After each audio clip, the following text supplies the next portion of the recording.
The big story today, an Alabama Democrat is heading to the U.S. Senate for the first time in more than 2 decades.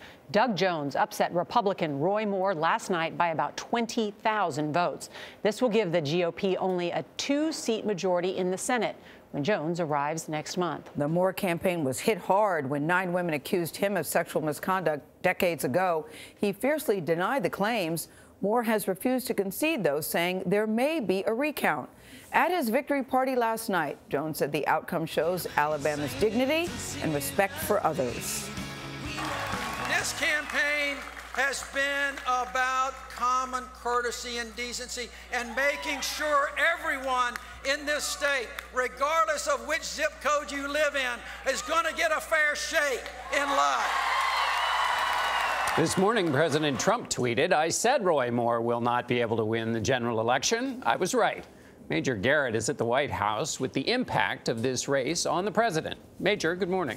Good morning. Our irrepressible president proclaims, even in defeat, that he was right all along. And some of his supporters may in fact believe it. But the simple truth is the president is now a 2-time loser in Alabama, one of the most pro-Trump states in the country. Remember, the president-backed appointed Senator Luther Strange in the Republican primary. Strange lost to Moore. Now Moore has lost, and the president's agenda outside of tax cuts is deeply damaged. Now, the president campaigned for Moore just last Friday while in Pensacola, Florida, driving his appeal deep into southern Alabama media markets to drive up Moore's turnout.